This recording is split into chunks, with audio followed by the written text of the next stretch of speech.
Czy średnie spalanie 75 litrów na 100 km to dobre spalanie, czy kiepskie? Jak zaczęłam jeździć na gabarytach, to chłopaki, kierowcy mówili, że ciężarówka pali tyle, ile potrzebuje. I ja też się tak nauczyłam, szczerze powiedziawszy.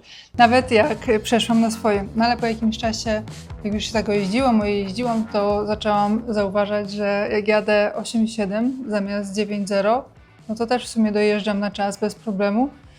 A kilka litrów na trasie jest mniej. No to teraz zrobimy taką szybką matematykę. Jeżeli średnia statystyczna ciężarówka w Europie miesięcznie robi 10 tysięcy kilometrów, no to rocznie robi 120 tysięcy kilometrów. Jeżeli taka ciężarówka pali średnio 27 litrów, powiedzmy, to już liczymy, że wychodzi to, że w rok przepali 32 400 litrów. A jeżeli paliwo, załóżmy, kosztuje euro 30 netto, to wychodzi, że wydamy w rok 42 120 tysięcy euro netto. I teraz załóżmy, że nasz kierowca doznał takiego lśnienia jak i ja, zaczął jeździć mniej agresywnie, rzadziej był królem lewego pasa i zaczął robić spalanie 24 litry na 100 km.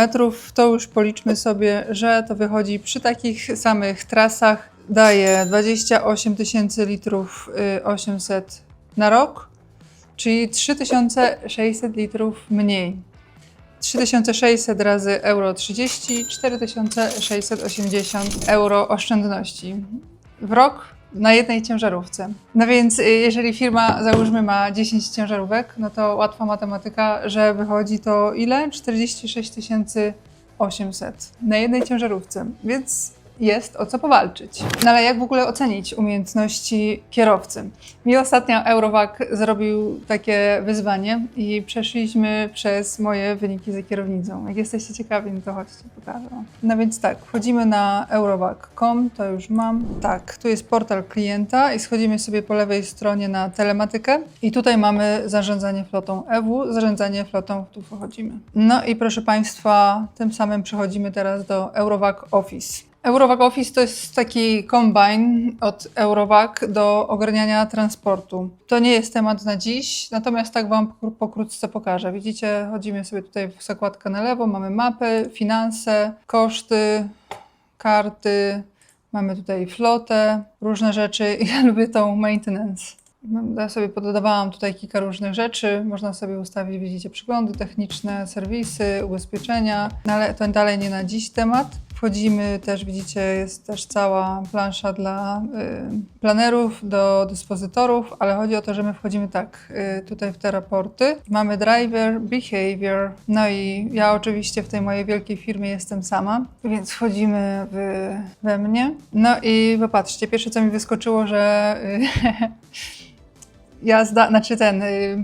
silnik na biegu jajłowym, czyli po prostu dojeżdżamy i nie gasimy od razu, tylko on tam sobie jeszcze trochę chodzi. Więc u mnie to będzie raczej zawsze wysokie z tego względu, że tutaj jest i Volvec. I o ile w Volvim no rzeczywiście w miarę szybko gaszę, ale wciąż tam daję mu jeszcze z minutę, żeby sobie pochodził. Natomiast w Volvegu to zawsze będzie trochę dłużej, bo przy załadunkach, rozładunkach tam się podjeżdża, pompa hydrauliczna działa, musi działać, więc Volvec zawsze będzie mi trochę psuć ten wynik. Natomiast tutaj od razu widzicie w rankingu, ranking pierwsze miejsce, no niespodzianka. Ale chodzi o to, że popatrzcie, tutaj są też ogólne wyniki, więc w ten sposób możemy szybko wejść i zobaczyć, jak tam kierowca sobie radzi. Tak w ogóle na szybko. Wyobraźmy sobie, że mamy nowego kierowcę, zatrudniliśmy go. Nie wiemy jeszcze, jakie tam ziółko z niego, jaki z niego fachowiec, czy to jest ten, co dużo gada, a mało mleka daje, czy to jest ten, co chodzi cichutko, a jest wirtuozem. Więc tutaj po prawej stronie to pierwsze to 79 to jest mój wynik. Ten drugi wynik to jest średni wynik kierowców, którzy jeżdżą z Eurowag. Tutaj widzicie najlepszy kierowca Eurowag, to jest 98 punktów mam. Więc chodzi o to, że już od razu jednym rzutem oka widzimy, na jakim poziomie nasz kierowca jest w porównaniu do najlepszego kierowcy w Eurowag i na jakim poziomie jest po prostu średnia kierowców, którzy jeżdżą mając podpiętą Ewę. Dobra, i teraz tak, patrzycie, że jak sobie wejdę znajdę tutaj mój wynik, żeby wam jeszcze pokazać właśnie, bo Eurowag powiedział, no to popatrzymy. Ja porozmawiałam też z trenerem, co tutaj można poprawić i widzicie, to jest wynik za czerwiec. Czerwiec się jeszcze nie skończył, wiadomo, ale tutaj na przykład cofniemy się do kwietnia, no to widzicie, mój wynik to był 74%. W maju też widzę, że jest 74 taki ogólny, średni, no i patrzcie, że teraz już skoczyłam na 79, jak już sobie to wzięłam do serca, jak już wiedziałam, że będę robić film, no to widzicie, że się okazało, że się da. No i teraz schodzimy sobie tutaj w dół i mamy dużo różnych właśnie parametrów, więc widzicie i średnie spalanie, popatrzcie jak mi spadło, popatrzcie. Tutaj jeszcze jest tak, no widzicie, wzrosło mi niestety gazowanie z pedała. Ale to nie jest tak, że ten diabeł ze mnie wyjdzie całkowicie. Ja nie dam rady tak cały czas być taka święta i tak jeździć super ekologicznie. Czasami muszę sobie po prostu przygazować, żeby mieć z tego fan.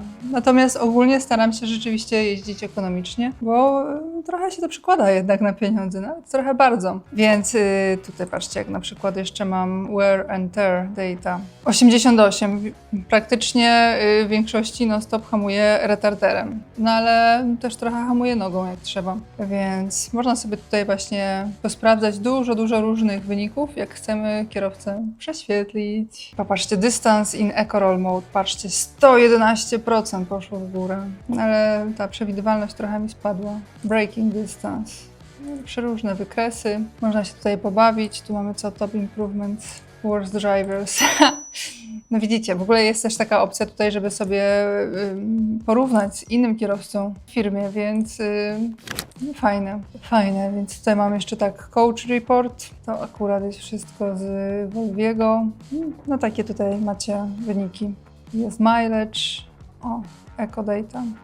Gwiazdeczki tutaj mamy, time of constant acceleration pedal, reactive cruise control. Tak naprawdę to, co robi ogromny wynik, to to, żeby rzeczywiście non-stop jeździć na tempomacie, to jest raz, a dwa, żeby hamować retarderem, no i nie hamować w ostatniej chwili, tylko jak już mamy zjeżdżać, to po prostu wyłączyć ten retarder, on tam się troszkę toczy i wtedy dopiero go trzeba to retarderem i na samym końcu dopiero nogą. Więc takie są, proszę Państwa, moje wyniki. Co jest bardzo ciekawe, to ten system nie liczy tego, bo widzicie, zauważcie, że ja jeżdżę i Volvegiem, i Volvim. To w kontekście tego spalania 75 litrów na 100 km, czy to jest dużo, czy to jest mało. Dla mnie to jest mój najlepszy wynik ever. Trzeba też oczywiście pamiętać, że to jest wynik dla zestawu 113 ton. Co prawda tam szerokość była mała, no ale wciąż tam było chyba z 4,5 metra szerokości, a trzeba też o tym pamiętać, że każde 10 cm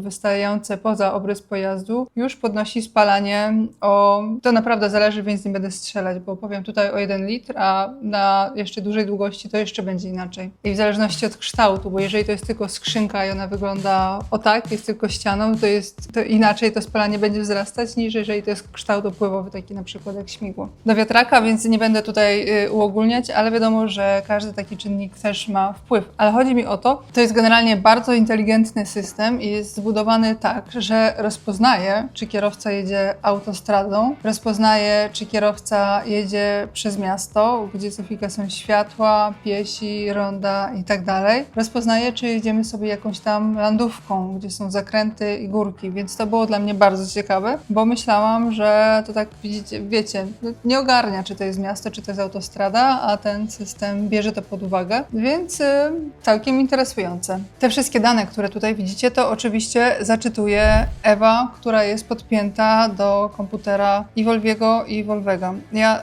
o Ewie zawsze do tej pory Wam mówiłam albo w kontekście opłat drogowych, bo Ewa także uiszcza opłaty drogowe. O Ewie mówiłam też w kontekście Fuel Guard, czyli zapobieganie kradzieży paliwa. No a dziś widzicie jeszcze taka dodatkowa funkcja. Wynika z tego, że jak się chce, to się da. Trzeba sobie tylko postawić jakieś zadanie, albo ktoś musi nas zmotywować, albo powiedzieć, że ty to na pewno nie potrafisz lepiej. No i wtedy wiadomo, jak to się robi.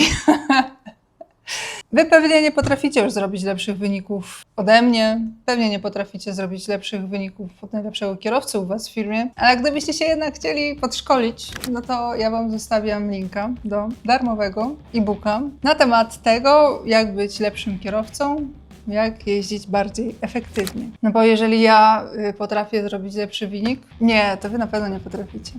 Takie moje wyzwanie. To oczywiście są takie moje żarty, wkładam Wam kij w szprychy. W każdym razie, ja tak naprawdę jestem bardzo ciekawa, po pierwsze, czy u Was w firmie są jakieś takie właśnie programy uczenia, zachęcania, motywowania Was do tego, żeby przywozić jednak mniejsze spalanie. A jeżeli są, to jestem ciekawa, czy są na tyle dobre, że Was rzeczywiście motywują do tego, żeby powalczyć o jakąś premię. No właśnie, co dostajecie w firmie, jeżeli przywozicie lepsze spalanie? Czy to jest tak, że w ogóle robicie sobie lepsze spalanie, a nikt tego nawet nie zauważa? Ani nie pochwali, ani nie da na piwo. Bardzo jestem tego ciekawa. Poczytam komentarze za jakiś czas, jak już film trochę pochula.